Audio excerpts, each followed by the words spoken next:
반갑습니다. 오대영 라이브 오대영입니다. 영부인을 제3의 장소에서 비공개로 조사한 것에 대해 비판 여론이 거셉니다. 패싱당한 검찰총장이 특혜임을 인정했고 서울중앙지검장과 관련한 진상 파악을 지시했습니다.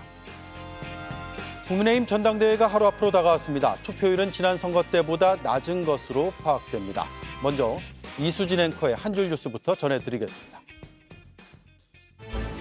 김건희 여사가 제3의 장소에서 검찰 조사를 받은 사실이 알려지자 야당에선 강한 비판 목소리가 나왔습니다. 언제부터 검사가 출장 서비스맨이었습니까? 대한민국 검사가 출장 뷔페 요리사라도 된 겁니까? 이 정도면 중전마마 조사를 넘어 여제 조사 아닙니까?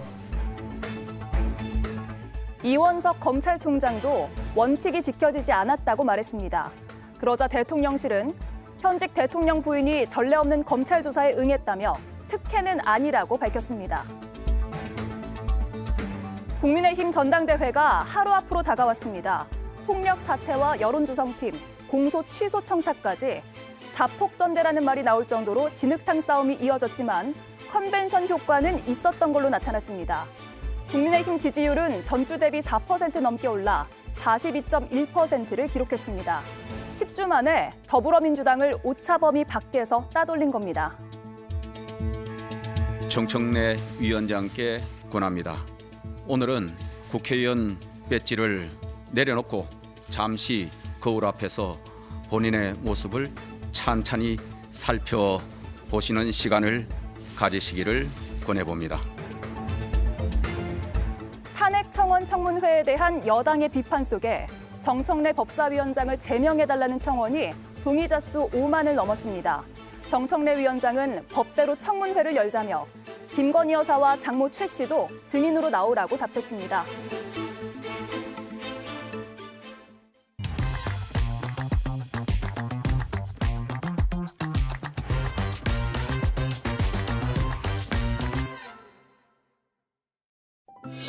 삼 년 전 이 약속을 다시 꺼내봅니다. 정의가 무엇인지 고민하기 전에 누구나 정의로움을 일상에서 느낄 수 있게 하겠습니다. 3년 전 이 발언도 다시 꺼내봅니다. 상식과 공정, 법치를 내팽개쳐 나라의 근간을 무너뜨리고 국민을 좌절과 분노에 빠지게 하였습니다. 3년 전 이 장면도 다시 꺼내보겠습니다. 공정과 상식을 바로 세워서 우리 국민들과 우리 후손이 행복하게 살 수 있는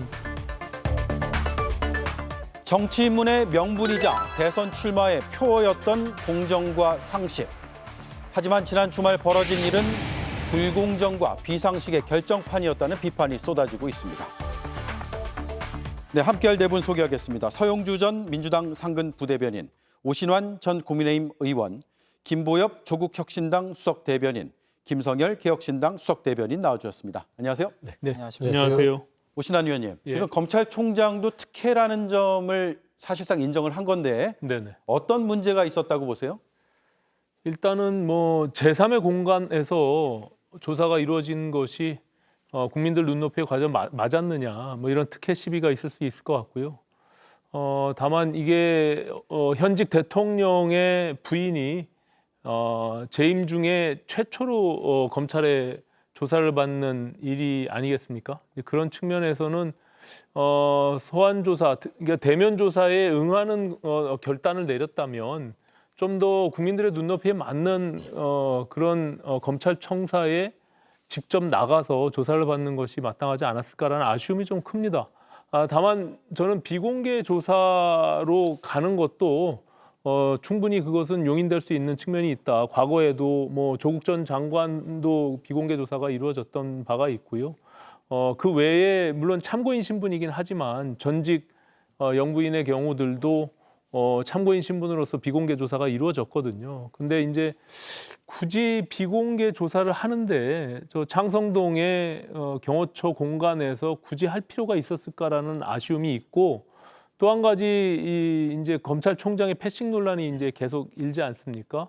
그런 측면에서는 이원석 총장께서 원칙적인 수사를 계속 강조해 왔기 때문에 거기와 의견이 맞지 않는 또 대통령실의 김건희 여사 측의 입장 그리고 그 중간에서 이창수 중앙지검장이 이러다가는 대면 조사 자체를 못할 수 있다라는 어떤 그런 불안감 속에서 아마 제3의 공간을 선택한 것이 아닌가. 네. 하지만 저 개인적으로는 좀 아쉬움이 남는 그런 대면 조사였다 이렇게 생각을 합니다. 네. 서영주 의원님. 네. 검사들이 조사실 바깥에서 조사를 잘 할 수 있었을까 이게 의문이거든요. 그러니까요. 지금 이번에 이제 김건희 여사에 대한 조사를 보면서 검찰의 자존심이 참 상했겠구나. 결국에는 이제 검찰이라는 게 그동안 봤을 때는 서초동으로 권력자들을 불러들이면서 본인들이 뭔가 이 검찰이 대한민국의 정의를 세우는 그런 조직이다라는 뭐 따져보면 좀 비뚤어진 어떤 자존심을 좀 세웠던 네. 전례가 있습니다. 그렇기 때문에 출장을 나가서 조사를 받는 거 다른 걸 다 떠나서요. 영부인이라서 뭐 최초로 좀 조사하기가 그랬다. 다 변명 좋습니다. 근데 국민의 눈높이에서는 어떡하죠? 보통 국민들은 이걸 보면서 그랬을 거예요. 나도 가능한가? 나도 좀 여러 가지로 좀 그 우리 남편이 고위공직자고 한 상급 이상이고 그런데 좀 사람들 눈에도 좀 띄기도 싫으니까 검찰에 전화해서 적당한 장소에서 저하고 좀 조사를 하면 안 될까요? 예. 통할까? 라고 생각을 할 거예요. 근데 그럴 수는 없잖아요. 그래서 저는 이런 걸 보면서 아까 자료 화면에도 나왔지만 윤석열 대통령이 했던 공정과 상식이 이런 것인가? 라고 했을 때는 아까 그 말에서 안 말한 게 있었던 것 같아요. 네. 우리 가족만 빼고. 예. 그러니까 공정과 상식은 대한민국 국민들한테는 다 통해야 되고 그래야만 적용이 되는 법치국가지만 본인과 본인 배우자, 우리 가족은 빼고라는 말이 있었을 것 같고요.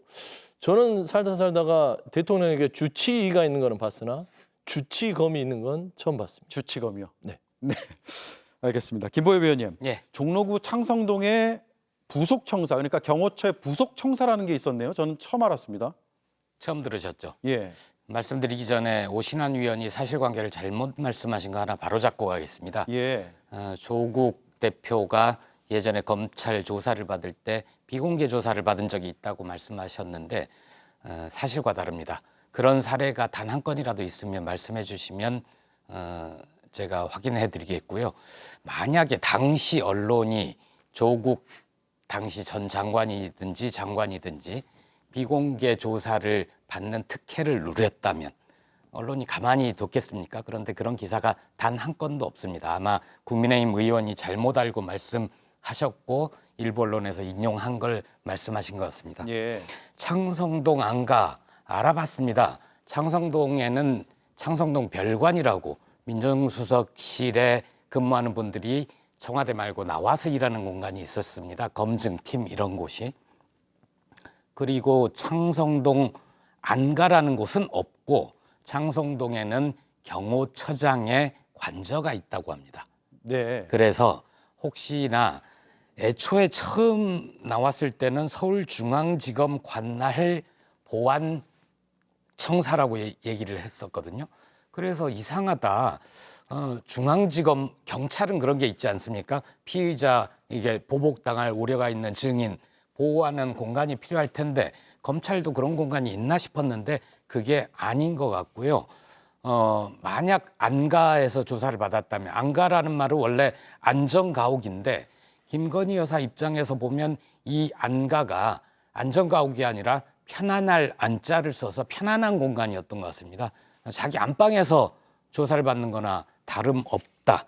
그래서 검찰이 제대로 조사를 했겠느냐.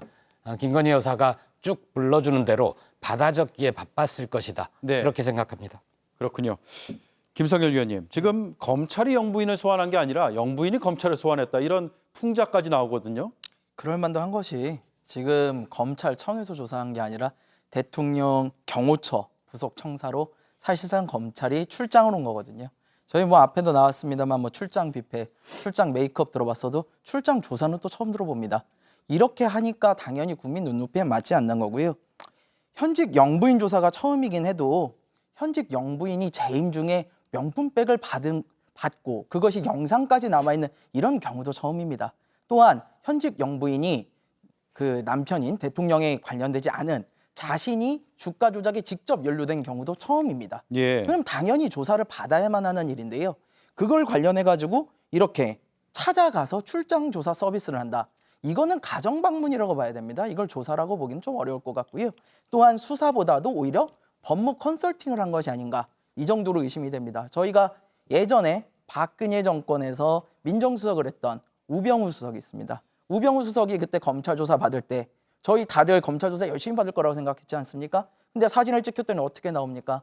팔짱 끼고 웃으면서 대화하고 있는 그런 모습이 나왔거든요. 그랬죠. 저희가 이번 사건을 보면서 우병우가 기시감으로 떠오르지 않을 수가 없습니다. 김건희 여사를 이렇게 편안한 장소에 모셔놓고 과연 어떻게 조사를 했을까? 차를 나누면서 담소를 나눈 건 아닐까? 의심이 될 수밖에 없는 상황입니다. 예, 알겠습니다. 그 조국 전 장관의 비공개 소환 여부에 대해서는 저희도 한번 확인을 해볼게요. 네. 왜냐하면 이전 다른 패널도 그 문제를 한번 지적해 주신 바가 있어서 사실관계가 뭔지는 제가 좀 금방 다시 찾아보니까 파악해 보겠습니다. 2019년도에 법무부 장관 시절에 예. 비공개 중앙지검에 소환돼서 조사받은 바가 있네요. 예, 아, 언론 그렇게 기사가 언론 보도가 그 됐습니다. 대목에 대해서 말씀드리면 예. 비공개 소환이라고 나오지 않습니까? 예. 이거는 비공개 조사를 받은 게 아니라 법무부 장관 시절에 포토라인이 가지는 인권 침해성, 그것 때문에 포토라인 서지 않고 지하 주차장으로 들어갈 수 있고 이런 여러 가지 피의자 인권에 대해서 조치를 취한 게 있습니다. 그에 따라서 조국 당시 전 장관도 언론에 공개되지 않은 채 소환돼서 조사를 받은 거지. 예. 그게 김건희 여사처럼 비공개 소환은 아닌 겁니다. 네, 그러니까 소환 사실 자체가 비공개는 아니고 그렇습니다. 소환은 됐는데 포토라인에 서지 않았다. 그 말씀인 것 같은데. 그 검찰에 출석을 할 때 어쨌든 예. 포토라인에 쓰지 않고 비공개 조사를 받는 것은 저는 뭐 가능하다 이런 취지로 말씀드린 거고요. 네네. 다만 제3의 장소에서 창성동의 저 경호처의 공간이라고 하는 부분들이 좀 석연치 않다라는 말씀, 똑같은 말씀으로 드린 거예요. 네, 알겠습니다. 이 문제는 여기까지 하고요. 어쨌든 뭐 조사는 이뤄지긴 이뤄졌습니다. 이에 대해서 국민의힘에서는 문제가 없다라는 주장을 했고 또 야권에서는 황제 조사라는 표현도 나왔는데 한번 들어보겠습니다. 의혹을 명쾌하게 해소하려는 중앙지검 수사팀의 의지와 영부인의 결단으로 이번 조사가 성사된 것입니다. 비공개 조사와 관련해서도 왈가왈부할 사안이 아닙니다. 대통령 재임 중 영부인을 조사한 전례가 없었던 만큼 비공개로 조사하는 것은 합당한 조치입니다. 국민권익위도 검찰도 김건희 VIP 앞에서는 왜 이렇게 작아지는 것입니까? 이 나라의 진정한 VIP가 누구인지 감이 바로 왔습니다. 대통령실 안방을 찾아가 조사한 것과 하등 다를 바 없습니다.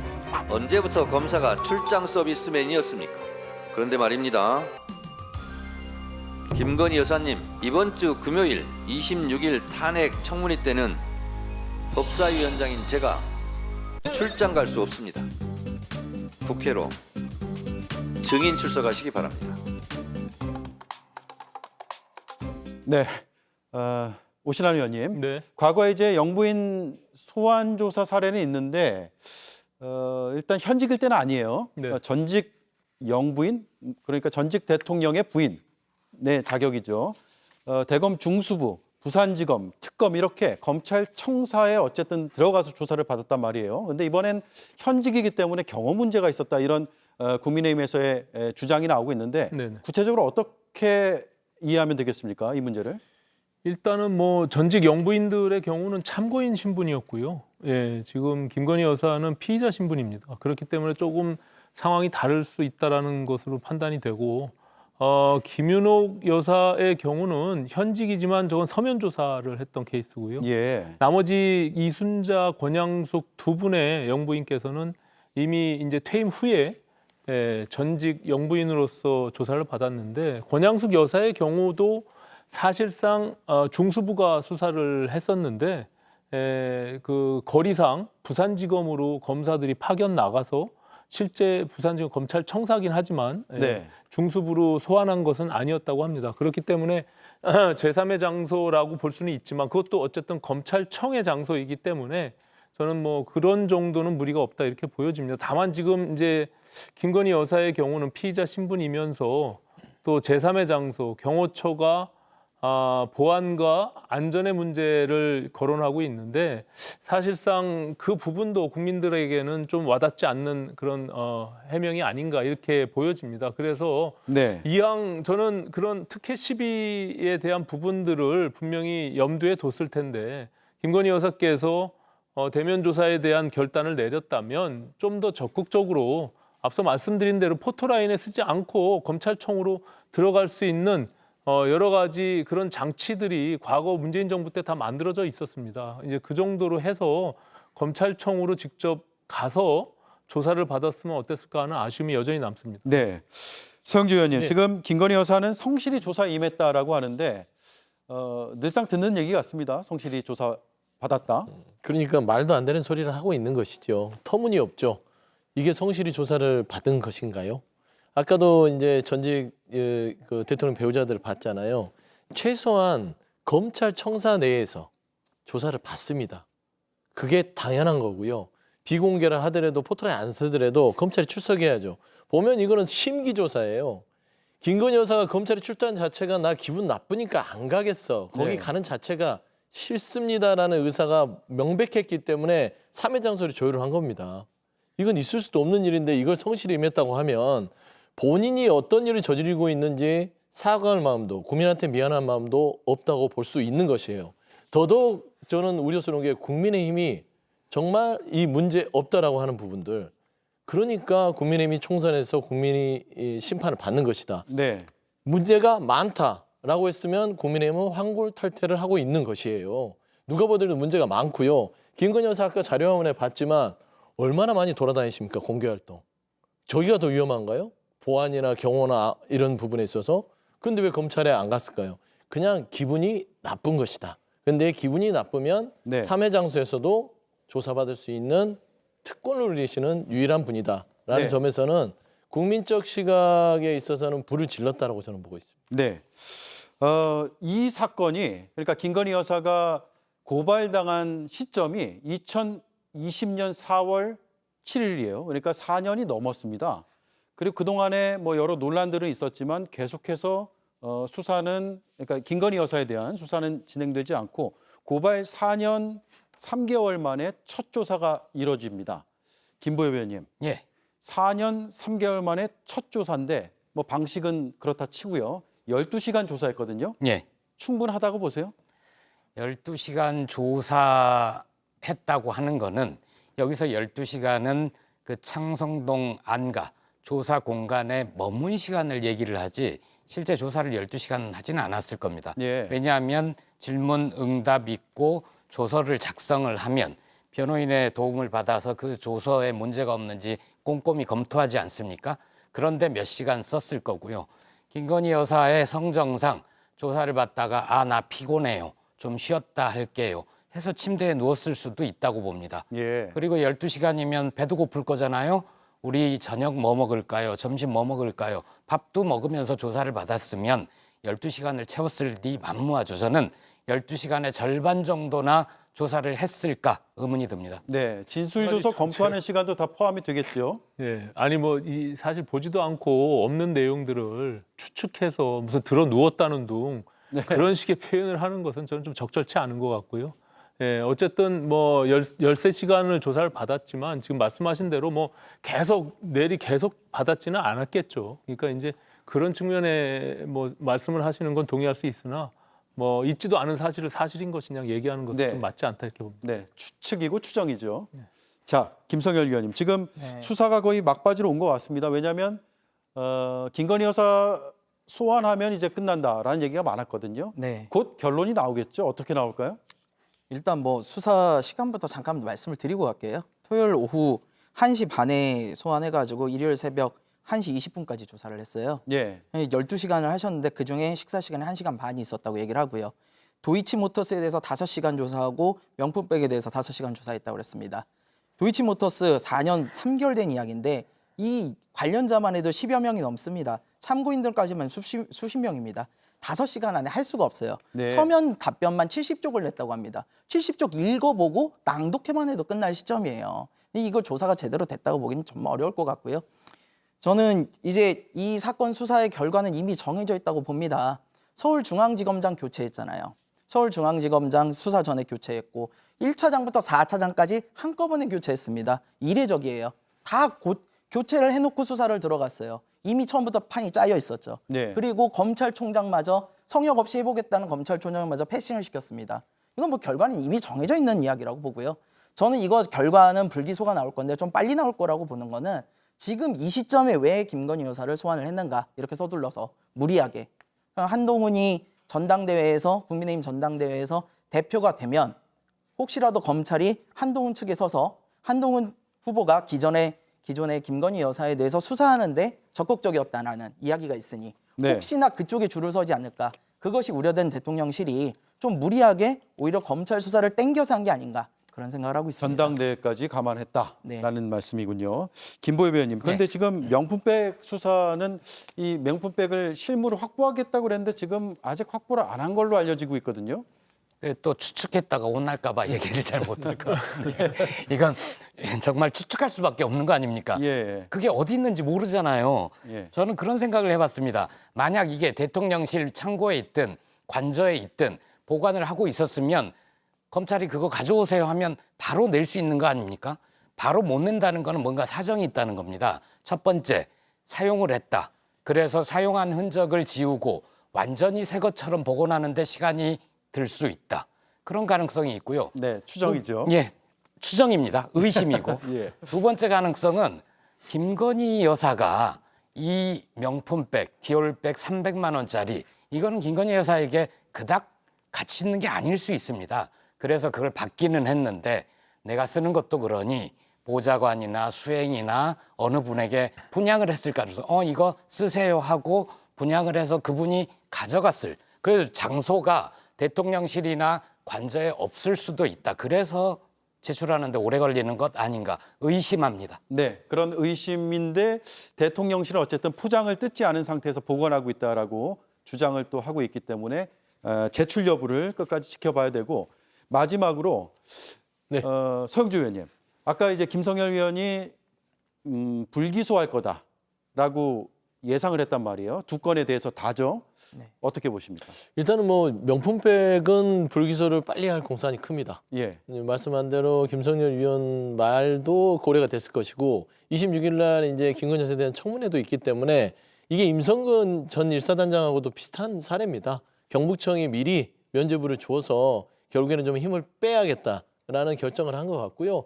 도이치모터 주가 조작 사건은 어차피 9월 중순 정도에 항소공판에 나옵니다. 네. 그거를 보고 하겠다라는 것인데 그 자체는 좀 고민이 있을 것 같아요. 왜냐하면 주가 조작 부분들은 상당히 이게 복잡한 사안이고요.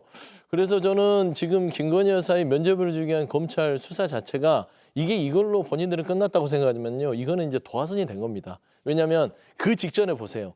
유모 행정관이 본인 힘이 뒤집어 쓰려고 깜빡했습니다를 던져서 이 사건 자체를 완전히 죄질이 나쁘게 키워놨거든요. 근데 이 부분도 국민들이 화가 나 있는데 제3회 장소에서 특혜 조사를 받았다. 이건 판이 커졌어요. 예. 그래서 이거는 면죄부를 주는 순간 특검으로 갈 수밖에 없다. 알겠습니다. 그런 말씀드립니다. 자, 검찰총장 패싱 얘기도 해야 되는데 이수진 앵커가 짤막하게 정리를 했거든요. 먼저 들어보겠습니다.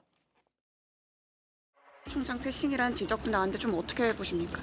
진상을 파악하고 경위를 파악해 본 다음에 필요한 조치를 취하겠습니다. 토요일 밤 11시 반, 이원석 검찰총장은 보고 하나를 받게 됩니다. 이미 10시간 전부터 김건희 여사를 조사하고 있다는 내용이었죠. 성역 없이 수사하겠다 이렇게 말했던 검찰총장을 서울중앙지검장이 패싱해버린 겁니다. 이창수 중앙지검장은 총장 대면 보고 자리에서 죄송하다 말한 걸로 전해졌습니다. 하지만 노골적인 허수아비 취급에 거취 이야기까지 나왔습니다. 이 자리에 무슨 여한이 있고 또 무슨 미련이 남아 있겠습니까? 다만 국민과 헌법 원칙을 지키겠다는 약속을 했기 때문에 제가 할 수 있는 일을 최선을 다해서 하고 그것이 부족하다고 하면 그때는 제 거취에 대해서 판단해 보도록 하겠습니다. 검찰총장이 진상 파악을 지시한 가운데 앞으로의 향방에 대해 관심이 집중되고 있습니다. 네, 오신환 의원님. 지금 하극상이란 말까지 나오고 있거든요. 네. 그리고 임기도 얼마 남지 않았고 그래서 총장직을 던질 것이다 이런 추측도 나오고 있는데 어떻게 분석을 하십니까? 뭐 향후 이제 9월 15일까지가 임기인데요. 2년 임기가 이제 얼마 남지 않았습니다. 물론 그 이전에 이제 직무대리 역할을 했기 때문에 총 2년 2개월 정도의 총장 역할을 해왔죠. 예. 본인이 얘기한 것처럼 뭐 이렇게 뭐 직에 지금 뭐 본인이 연연할 입장은 아니라고 생각을 합니다. 이 총장 패싱 논란이 사실 지난 검사장급 인사에서도 있었잖아요. 그때도 송경호 중앙지검장을 부산고검장으로 승진의 형식을 빌어서 사실 중앙지검장에서 빼내고 전주지검장을 하던 지금 이창수 중앙지검장이 중앙지검장에 왔는데 그때도 사실상 이런 수사와 관련된 논란이 있었습니다. 그리고 또 더군다나 검찰총장이 알지 못하는 검사장 인사를 했기 때문에 이것이 과연 저는 지난 윤석열 총장이 어찌 보면 국민의힘으로 와서 대통령이 됐었던 그 사건들이 있잖아요. 지난 추미애 법무부 장관이 계속적으로 수사지휘권을 발동시키고 검찰총장을 패싱했던 여러 가지 탄압하는 그런 모습에 대한 것들을 우리가 기억하고 있습니다. 그렇기 때문에 저는 이 정부가 왜 자꾸 이 지금 현재 검찰총장이 지키고자 하는 원칙들 그것이 그닥 어려운 일은 아니라고 생각하거든요. 그런 것들을 지켜주면서도 충분히 이 국민의 눈높이에 맞게 원칙을 지켜가더라도 기본적으로 이 도이치모터스 주가 조작 사건이나 이 명품백 사건이나 저는 뭐 이게 나중에 재판의 과정에서도 이제 검찰이 수사를 하고 나서 기소 여부는 이제 판단해 볼 필요가 있겠지만 저는 큰 문제는 아니라고 생각합니다. 저 개인적으로 이제 법리 해석을 하더라도. 그렇기 때문에 이것을 굳이 이렇게 국민들하고 정서적으로 이렇게 이반되는 과정을 겪으면서 이렇게 의혹을 계속 증폭시켜 나갈 이유가 있을까? 네. 저는 좀 아쉬움이 남고요. 남은 과정에서도 뭐 이것들에 대해서 이원석 총장이 지금 감찰 지시를 내렸고 또 그 과정 속에서 왜 이원석 총장을 패싱하게 됐는지에 대한 부분들을 오늘 중앙지검장을 통해서 대면 보고 받았잖아요. 뒤늦게 본인의 어떤 거취 표명까지 갈지 여부는 좀 더 지켜봐야 되겠지만 굉장히 고심이 클 것으로 저는 생각이 듭니다. 예. 서영주 의원님, 네. 지금 대통령실에서는 저 패싱 논란이 검찰 내부의 문제다 이렇게 얘기하고 있거든요. 그러니까 대통령실과는 무관하다는 점을 강조한 것으로 보이는데 네. 서울중앙지검장이 독자적으로 판단해서 했을까? 그럴 수 없어요. 의구심이 들죠. 그러니까 검찰을 잘 아는 사람들, 뭐 검찰에 뭐 종사를 했다거나 검찰 출입했던 기자들하고 얘기를 해보면 이거는 결국에는 검찰총장은 나가라는 소리입니다. 패싱을 밑에서 했잖아요, 지검장이. 최소한 보고는 해줘야 되죠. 네. 수사지휘권은 그거는 말하자면 아주 이원석 총장 말로 졸렬한 변명일 뿐입니다. 그러니까 제가 보면 이원석 검찰총장이 딱 한 번 그만둬야 될 그 시점이 예전에 송경호 수사팀을 공중분해할 때 그리고 이창수 지검 올 때 그때 거취 표명을 했어야 될 타이밍은 맞았어요. 그런데 수사는 수사다. 인사는 인사다 하면서 정면 돌파를 했단 말입니다. 네. 그리고 그 새로 들어온 이창수 서울지검팀이 결국에는 지금에 있는 이원석 검찰총장을 패싱하면서 말하자면은 제 추측이지만 통상 용산과의 교류를 통해서 검찰총장을 이제 나가라는 신호를 주는 거거든요. 통상 예전 같으면 이게 민정수석과 서울지검이 나름대로 교류를 해서 이게 진행되지 않았을까라고 추측하는 게 통상입니다. 그런데 이원석 총장의 말을 보면 굉장히 많이 분이 올라와 있어요. 근데 차분하게 얘기를 했고 제가 서울지검에 대한 변명을 보니까 수사지휘권도 말도 안 되는 얘기입니다. 지휘를 하라고 그랬습니까? 보고는 해야죠. 11시 밤늦게 다 끝날 무렵에 보고하는 건 통보잖아요.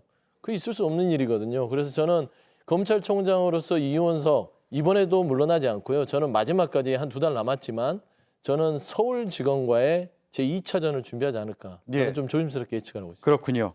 김보여 의원님, 예. 지금 서울중앙지검의 설명은 추미애 전 장관 때 검찰총장 지휘권 배제를 시켜놨기 때문에 그래서 보고를 못했다라는 취지의 입장들이 새어나오고 있거든요. 말이 안 되는 소리입니다. 말도 안 돼요? 예, 추미애 전 장관이 당시에 수사권을 배제를 한 이유는 당연히 총장의 배우자가 수사 대상이었기 때문이죠. 이해관계가 있기 때문에 배제를 시켰던 겁니다. 네. 그러니까 이런 논란의 소지를 없애려면 이원석 총장이 됐을 때 이 문제에 대한 수사권을 복원시켜 놨으면 이런 논란의 소지가 없겠죠. 하지만 이것도 논란이 안 되는 게요. 일단 도이치모터스 사건뿐만이 아니라 명품백 수수 사건도 같이 수사 대상이 되는 거고, 무엇보다도 대통령의 배우자를 소환을 하든 제3의 장소든 거기에서 조사를 한다는 건 이게 사상 초유의 일이라는 거 아닙니까? 네. 그렇다면 당연히 검찰의 수장한테 이런 일이 있다라고 보고를 하고 수사를 시작하는 게 맞죠. 그리고 소환 장소를 두고 그동안 검찰총장과 서울중앙지검장 사이에 갈등이 있었다는 거 아닙니까? 검찰총장은 검찰이 최소한의 자존심을 지키려면 그래도 대통령 부인을 검찰로 소환해서 조사하는 게 맞다라고 주장을 했을 거고, 이창수 서울지검장은 그것 때문에 계속 수사가 늦어지니 빨리 수사를 하는 게 옳다라고 봤었다는 거 아닙니까? 그런 갈등 뒤에 이렇게 벌어진 거는 하극상 쿠데타라고 봐야 되는 거죠. 네. 이창수 서울지검장 입장에서야 검찰총장 임기 얼마 남지도 않았고 내 뒤에는 대통령과 영부인이 있다. 내가 힘이 세다. 내가 미래 권력이다. 이렇게 생각하지 않았을까요? 예, 그렇군요. 김성열 위원님, 네. 지금 개혁신당은 이 이슈, 특히 이 하극상 논란에 대해서 어떤 입장을 취하고 계세요? 저희는 뭐 있을 수가 없는 일이라고 생각을 하죠. 왜냐하면은 이거는 명백한 특혜 조사입니다. 어떤 누가 자기가 편한 곳으로 검찰을 불러가지고 조사를 받습니까? 있을 수가 없는 일이고요. 이게 지금 보면은 원래 이원석 총장은요, 명품백 수수에 도이치 수사 사건을 얹어서 가자고 했어요. 왜냐하면 지금 와서 소환 이야기가 나온 게 어쨌든 명품백 수수에 관한 이야기였거든요. 네. 그런데 서울중앙지검장이요, 완전히 반대로 갑니다. 도이치 수사 사건에다가 명품백을 얹었대요.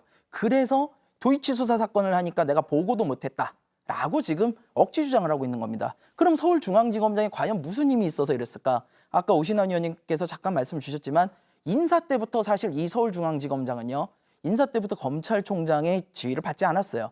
아무런 보고도 받지 못한 채 검찰총장 패싱하고 인사가 된 분입니다. 그러다 보니까 이분은 검찰총장이 무섭지가 않아요. 네. 검찰총장이 뒤에 있든 말든 뭐 상관없습니다. 이분은 뒤에 자신을 임명해 준 사람을 위해서 일을 했다고 보고요.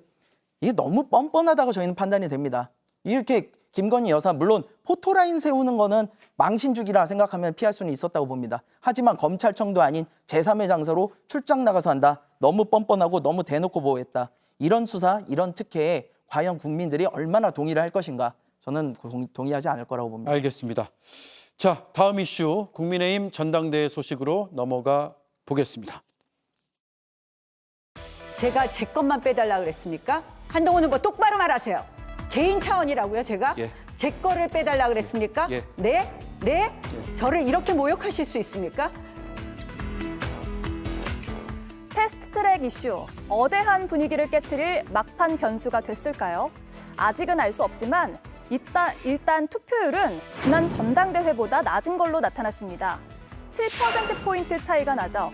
자, 이런 상황이 한 후보에게 불리할 수 있다는 예측 속에 SNS도 분주해졌습니다. 상대가 인신공격에 집중할 때 자신은 미래로 가겠다고 적었고요. 비대위원장 시절 패스트트랙 변호인단을 만났던 기사를 공유하면서 앞으로도 함께하겠다, 이런 글도 남겼습니다. 이 이슈를 빠르게 정리하고 또 갈등을 봉합하려는 의도로 읽히는데요. 한 캠프의 말대로 1차에서 결판이 날지, 다른 캠프의 바람대로 2차로 가게 될지 여전히 안개 속입니다.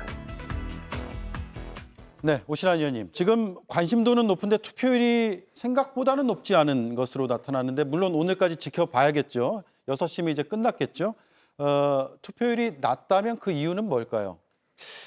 예, 오늘 아마 한 48% 정도로 마감을 한 것 같아요. 예. 근데 이제 저희가 국민의힘 전당대회가 지금 4차 전당대회입니다. 그러니까 국민의힘의 이름을 걸고 3번의 당대표 선거가 있었는데, 첫 번째가 이준석 당대표, 그다음에 두 번째가 지난 김기현 당대표. 네. 이번이 이제 4차 전당대회를 통해서 당대표를 새로 뽑는데요. 김기현 당대표 체제 때 그때 한 55.1%로 굉장히 높은 투표율이 나왔어요. 근데 그 이전에 이준석 대표 때는 45.3%. 그렇기 때문에 지금의 48%가 그렇게 낮은 것은 아닙니다. 근데 이게 계속 기대치가 높다 보니까 굉장히 좀 60% 정도 높게 나가지 않을까라는 어떤 기대가 있었는데 그보다는 굉장히 낮은 투표율이 나왔죠. 네. 저는 그 원인에는 이게 미래에 대한 비전이나 정책이나 당이 어떻게 정당을 개혁하겠다라고 하는 미래에 대한 이슈로 전당대회가 치러지지 못하고 이게 이전 투구식의 과거에 대한 것들을 끄집어내서 폭로하는 식의 거의 자해 수준으로 자폭하게 되는 그런 전당대회를 치렀기 때문이 아닌가. 그래서 많은 당원들이 그 실망감을 실제 현장에서 많이 표출을 해왔고요. 네. 또 한 가지 측면은 과거에 김기현 당대표 체제 때는 이게 50% 득표를 안 하게 되면 결선 투표를 가니까 총선을 앞두고 그 당시에 굉장히 많은 국회의원들과 당협위원장들이 투표 동료들을 굉장히 조직표들을 투표 동료에 많이 동원했던 측면이 있습니다. 그런데 지금의 경우는 그런 것들이 많이 이제 좀 희석돼 있는 그런 네. 측면이 있어서 투표율이 좀 낮은 것은 사실이나 그럼에도 불구하고 과거에 전당대회 때 20% 30%대에 있었던 그런 투표율에 비해서는 굉장히 높은 측면이 있다 이렇게 보여집니다. 네. 지금 이 투표를 보고 어대안이 깨졌다, 아니다. 캠프마다 분석이 다르거든요. 한번 들어보겠습니다.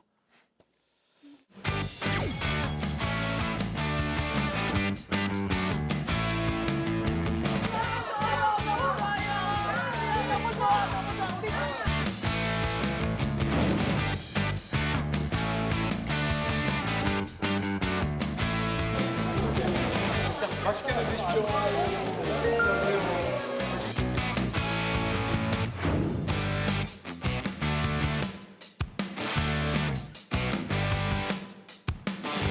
여러분만 생각할 것이고 몸살이지 않을 것이고 대한민국의 성장을 이끌겠습니다.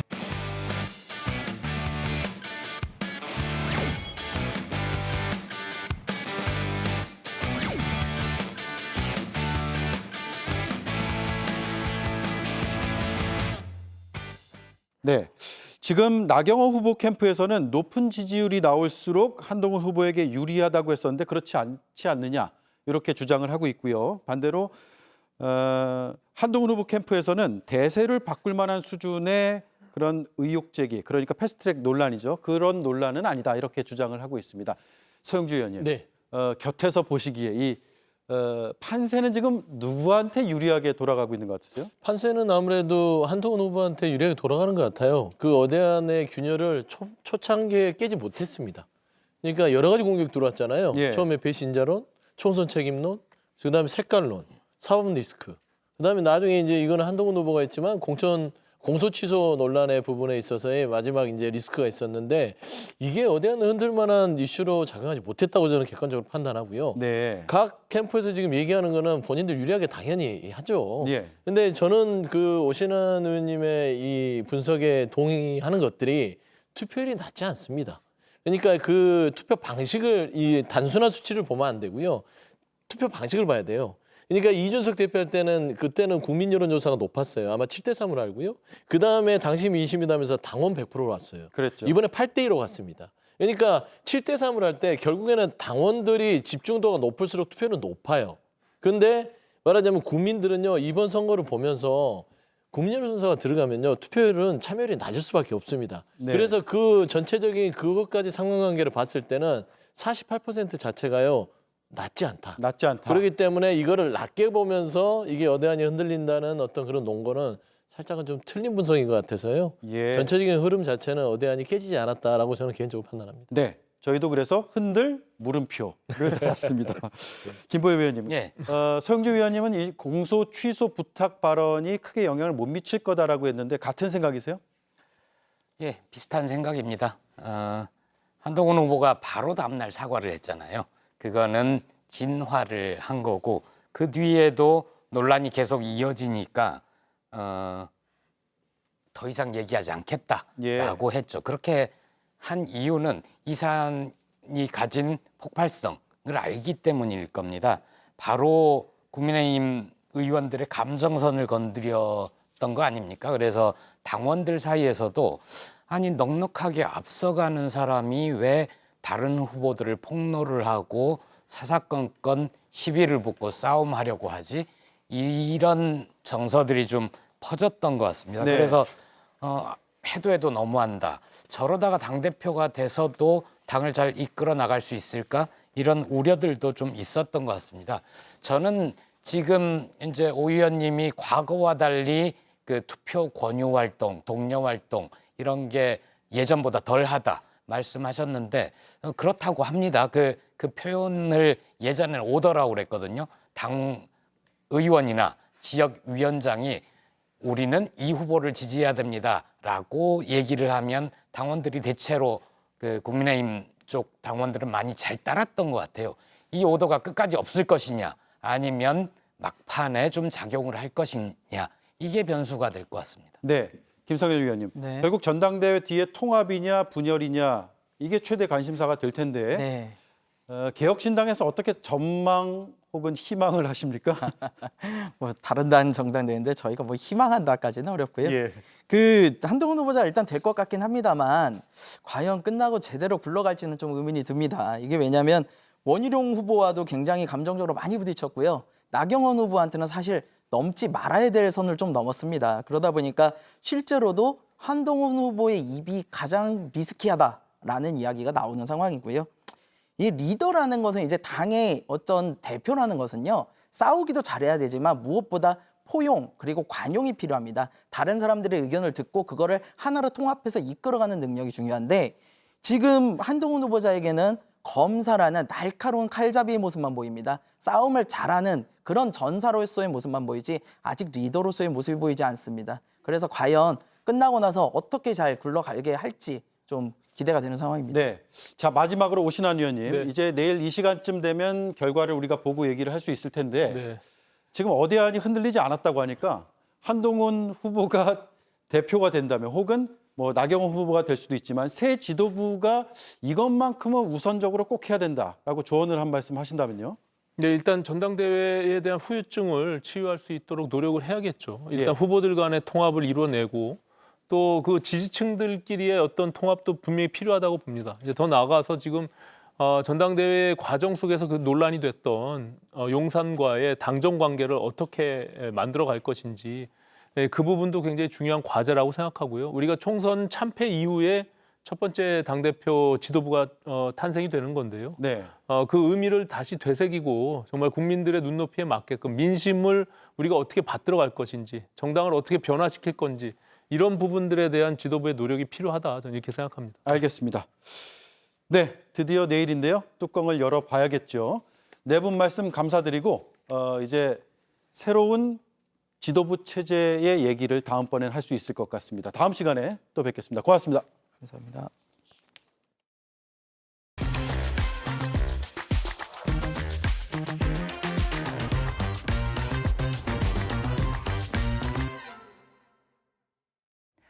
국회 청원 사이트에 정청래 법사위원장을 제명해달라는 글이 올라왔습니다. 오늘 오전 5만 명을 넘어 국회 처리 요건을 넘었는데요. 정청래 위원장 어떻게 반응했을까요? 박진규 기자입니다.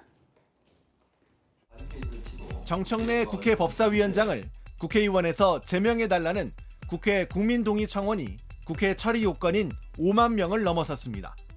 정청래 위원장은 정청래 청문회도 대찬성, 대환영이라면서 김건희 여사를 향해 윤석열 대통령 탄핵 청원 청문회에 나오라고 압박했습니다.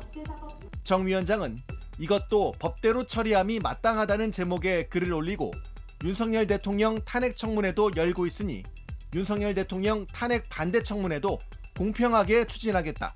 검사 탄핵 청문회도 당연히 추진하겠다면서 마찬가지로 정청래 법사위원장 해임 청원안도 적법하게 법사위로 회부되면 이 또한 청문회를 개최하겠다. 소관 상임위가 법사위라면 오케이라고 말했습니다. 또 그러니 윤석열 대통령 탄핵 청문회, 검사 탄핵 청문회도 시비 걸지 말고 응하기 바란다. 법사위에서 채택된 증인들 다 나오기 바란다고 주장했습니다.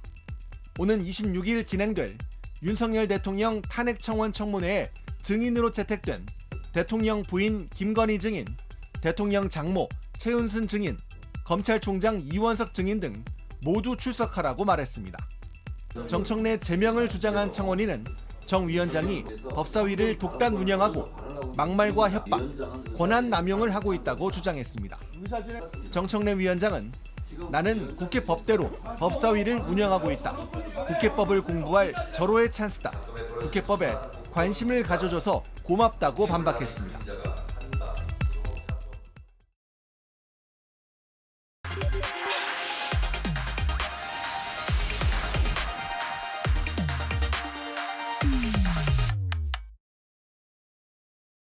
이번 전당대회를 거치면서 많은 분들은 우리 당내 싸움을 걱정하십니다. 이제는 우리끼리 총질하는 것 이거 겁내고 있습니다. 저 김재원은 절대 당내 싸움하지 않겠습니다. 외부 유적과 싸우겠습니다.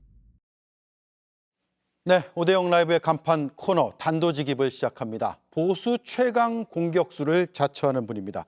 김재원 국민의힘 최고위원 후보 만나봅니다. 안녕하세요. 안녕하세요. 네, 늘 패널로 뵙다가 이렇게 인터뷰를 하니까 또 새롭네요. 전 좀 어색합니다. 예. 지금 투표율이 6시 기준으로 최종 나왔죠. 48.51%. 이게 그렇습니다. 낮지는 않은 투표율인가요? 저는 이게 그 평균적인 투표율 또는 조금 그래도 관심이 있어서 좀 투표율이 높아졌다고 생각합니다. 네. 과거에 우리 당이 그 약 4만 명의 전당대회 대의원 또는 그 앞에는 10,000명의 전당대회 대의원이 체육관에 모여서 투표를 하다가 전 당원에게 투표권을 주면서 이제 투표를 하게 되었는데, 그때는 그 직접 지역 선관위에 기표소를 만들어서 투표를 하게 했거든요. 예. 그때는 불과 한 15%, 16% 이렇게밖에 투표율이 안 나왔어요. 네. 그래서 이걸 이제 기술이 발전하니까 모바일 투표를 도입을 했는데, 그렇게 해서 가장 최근의 경우에 보면 2022년도 당시에 그 이준석 당대표가 선출되던 그때도 한 45% 정도 투표율이었어요. 예. 그때 굉장히 그 관심을 끌었거든요. 그랬는데도 정작 투표율이 45%였는데, 지난번에 50%가 넘었던 그 김기현 대표가 선출되던 2회 그 전당대회는 그게 이제 그 당시 주류 세력들이 좀 김기현 대표를 1차에서 당선시키기 위해서 투표를 많이 독려했다고 저는 생각을 해요. 네. 조직 투표가 좀 많이 있었고, 그래서 투표율이 조금 높았던 거지, 정상적으로 당원들의 참여라면 이 정도 투표율이 적정하다고 봅니다. 네. 이 적정한 수준의 투표율이 당 대표 후보한테는 누구한테 더 유리할까요? 그것은 그러니까 투표율이 어떻게 나왔기 때문에 그것 때문에 특정 후보에게 더 유리하다, 불리하다라고 할 수 없다는 것이죠. 그냥 네. 일반적인 여론조사 결과라든가 또는 현장 분위기, 또는 더 나가서 주로 이제 당원들의 여론이 그 앞서는 분이 그 당선되는 데는 큰 무리가 없을 정도의 투표율이고, 이변이 나타날 정도의 투표율은 아니라는 의미입니다. 예. 나경원 후보의 공소 취소 부탁 논란이 이름이 참 깁니다. 공소 취소 부탁 논란인데, 이게 막판까지 쟁점이 되고 표심에 영향을 줬다고 보세요? 물론 전혀 표심에 영향이 없다고 볼 수는 없는데요. 이게 너무 막판에 불거졌고, 그 사건이 사실은 좀 어려워요. 네. 아무리 당원들이 정치에 상당히 관심이 높고 또 당이 잘 되기를 바라는 당의 애정을 가진 분들이라고 하더라도, 이게 쟁점화되어서 그 유권자들에게 그 표심에 영향을 주기 위해서는 적어도 한 일주일 정도의 설왕설래가 있고 그다음에 쟁점화가 되어야 되는데, 네. 투표하기 하루 전날 시작이 되었기 때문에 영향을 미치기는 좀 한정적이라고 보여지고요. 네. 제가 그 현장에서 느끼기도, 그 전에 대강 그 후보자들에 대해서 이미 마음의 결정을 한 분들이 대다수인데, 그분들에게는 크게 영향을 미치지는 않는 것 같다라는 네. 생각이었고요. 다만 이제 좀 핵심 당직자들, 핵심 당원들에게는 아무래도 그 한동훈 후보에 대한 비호감 내지 반감을 크게 가지게 만드는 데는 상당히 영향력이 있는 이슈였다고 생각합니다. 네. 하지만 표심을 크게 출렁일 정도는 아니었다. 그렇습니다. 네. 최고위원 후보들 간의 경쟁도 아주 치열한데요. 이제 내일 뚜껑을 열어봐야겠죠. 김재원 후보가 최다 득표할 가능성 어느 정도로 보세요?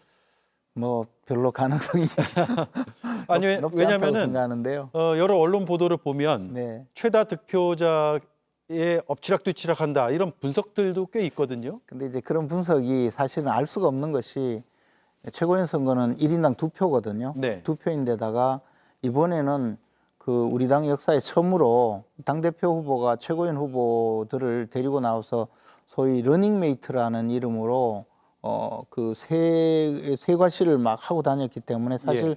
그분들의 여론이라든가 지지율과는 상관없이 득표가 상당히 영향을 미칠 수 있다고 봅니다. 그래서 네. 저는 뭐 그런 점에서 제가 1위를 하기는 좀 어렵지 않을까 생각합니다. 네. 저는 그 4위 안에 당선만 되어도 그 아주 그 만족할 정도로 굉장히 마음이 조바심이 나는 상황이죠. 네, 당선권 안에는 들 것으로 희망적으로 예측하시고 1등은 아니다. 그것도 사실 제가 완벽하게 이겼다고 생각하는 경선에서도 패배를 하고 나서 역시 투표함을 열어봐야 아는 것이지 네. 예단하기는 어렵다고 생각을 합니다. 이 선거 네. 결과는.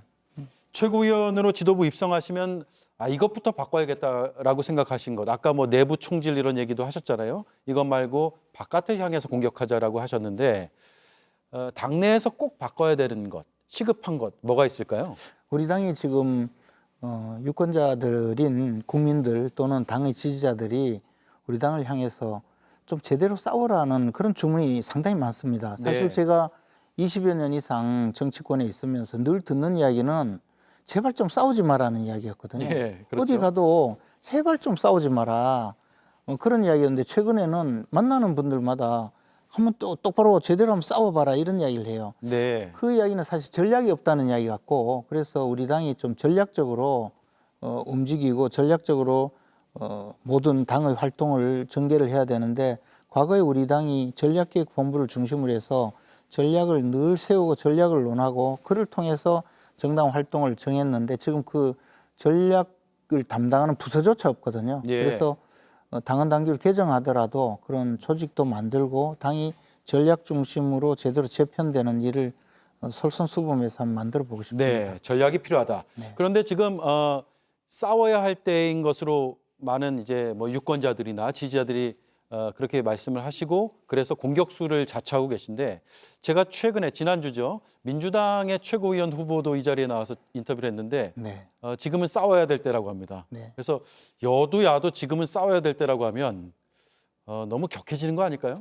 그러나 이제 뭐 싸움이라는 것이 그렇게 주먹다짐할 것도 아니고 입씨름할 것도 아니고 정말 그 국민들이 보기에 이 정치 투쟁이 그 제대로 네. 쟁점을 분명히 하고 국민들이 봤을 때 이게 정말 대의민주주의 하에서 국민의 대표자들이 제대로 우리들의 그 어떤 아픈 마음을 속 시원하게 대변해서 국가 정책으로 만들든 정치적인 쟁점으로 만들든 네. 해주는구나라고 느껴야 되는데 지금은 정치인들끼리만 그 쓸모없는 싸움을 벌이니까 제대로 싸우는 것이 아니거든요. 저는 민주당에서도 싸우려면 제대로 싸운다는 것은 꼭 필요하다고 봅니다. 네. 그래서 우리 당이 과연 제대로 싸우느냐의 문제에서 조금 부족하다고 느끼는 것 뿐이지, 뭐 무슨 몸싸움 하자든가 또는 거리에 나가서 싸움 하자든가 그런 싸움이 아니기 때문에 네. 뭐 민주당도 충분히 싸움을 해야 되는데 지금은 억지만 쓰죠. 네. 저분들도. 치열하게 경쟁을 해야 된다라는 말씀으로 그렇습니다. 알아들으면 되겠네요. 네. 나경원 후보가 금요일에 이 자리 인터뷰를 저하고 했는데 한동훈, 원희룡 둘 중 한 명이 당선되면 당이 쪼개질 수도 있다. 네. 위기다. 이런 말을 했는데 비슷한 생각이세요? 그는 이제 앞으로 당을 관리하기에 따라서 굉장히 다르다고 봅니다. 특히 우리는 여당이기 때문에 또 이른바 1호 당원인 대통령의 존재를 무시할 수 없거든요. 예. 그래서 이런 역학관계가 많기 때문에 한동훈 후보든 원희룡 후보든 특히 한동훈 후보가 당선될 때 당이 쪼개질 것이다라고 우려하는 분이 실제로 많죠. 근데 그것을 잘 관리하는 것도 당 지도부 역할이라고 생각합니다. 저는 최고위원이 당선되면 최고위원이 네. 당선되면 당이 쪼개지지 않도록 제가 역할을 또 해야 된다고 생각을 합니다. 네. 김건희 여사가 대통령 경호처 부속청사에서 조사를 받았잖아요. 토요일에. 이거 검사 출신이시니까 네. 특혜입니까 아닙니까? 근데 과거에도 그 제3의 장소에서 여러 가지 필요에 의해서 조사를 한 사례가 무수히 많고 방문 조사라고 하죠. 그렇죠. 그리고 특히 대통령 영부인도 대통령 경호처법에 의해서 대통령 경호에 준하는 경호를 받거든요. 네. 그러면 예를 들자면 검찰청에서 조사를 한다면 예를 들어 휴일날 조사를 해야 되고 사람들을 다 내보내야 되고 또 그런 조치를 했을 겁니다. 그럼 그것도 또 특혜라고 했을 거거든요. 그러는 것보다는 다른 방법을 사용한 것 아닌가. 저는 어쩔 수 없이 그런 수단을 동원해서라도 조사를 하는 것, 그리고 조사 내용이 공정하고 그리고 조사 필요한 여러 가지 질문과 증거를 완벽하게 제시를 하고 네. 제대로 조사를 했느냐, 이게 더 중요한 것이지. 예. 지금 조사 내용은 언급하지 않고 무슨 경호처 관할 하의 장소에서 조사를 했다는 것 가지고 특혜다 이야기하는 것은 네. 본말이 전도된 이야기라고 봅니다. 네. 예. 조사 내용은 저희가 잘 모르니까요. 그건 뭐 세워나갈 그러니까 수가 이제, 없죠. 그러니까 이제 나중에 되면 조사 내용을 문제 삼기 위해서 조사 방식과 절차에 대해서 먼저 문제를 삼는 걸로 보여지는데요. 네. 어쨌든 저는 이런 사례는 워낙에 무수히 많기 때문에 그걸 가지고 지금 문제 제기를 하는 것은 그렇게 필요한 사안은 아니라고 봅니다. 예. 그러면 이건 어떻습니까? 이게 뭐 언론이나 여론에서 비판이 꽤 많은데 그걸 넘어서 지금 검찰총장이 이건 사실상 특혜라고 오늘 발표를 한 셈이거든요. 그럼 검찰총장이 잘못 판단한 걸까요?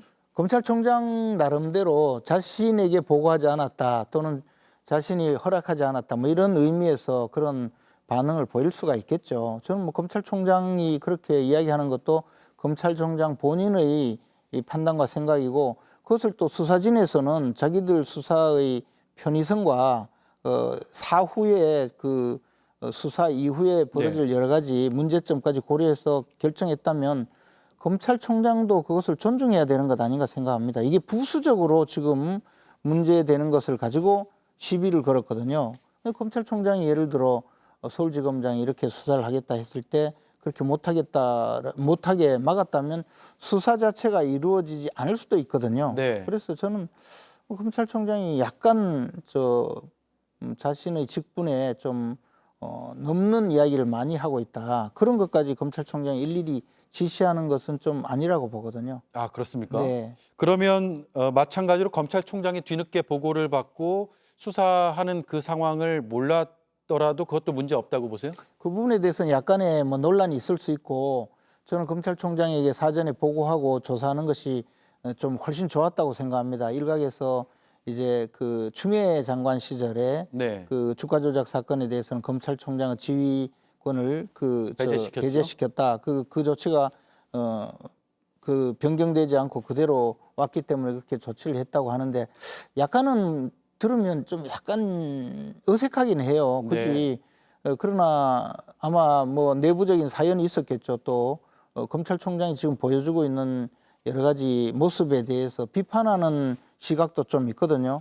과연 저렇게 엄정한 수사를 강조하는 분이 지금 이 수사가 제대로 되고 있느냐라고 비판하는 측도 많아요. 네. 그런데 왜 이 문제에서는 저렇게 또 추상 같은 검찰권 행사를 본인이 강조하느냐. 그럼 다른 쪽 수사는 왜 그렇게 엉터리로 지금까지 해왔느냐라는 그런 지적도 있거든요. 그래서 저는 검찰총장이 너무 전면에 나서는 것도 좋은 모습은 아니라고 봐요. 저러려면 이때까지도 그렇게 했어야죠. 네, 알겠습니다. 검사 출신이셔서 이 질문을 좀 많이 드렸던 것 같습니다. 네. 내일 이제 투표함을 열어보면 네. 어떤 결과가 나올지 상당히 주목되는데 기대하신 바대로 잘 이루어지기를 저희도 기대를 해보겠습니다. 오늘 말씀 감사하고요. 고맙습니다. 네, 스튜디오에서는 계속 뵙겠습니다. 고맙습니다. 네, 고맙습니다. 지금까지 김재원 국민의힘 최고위원 후보였습니다.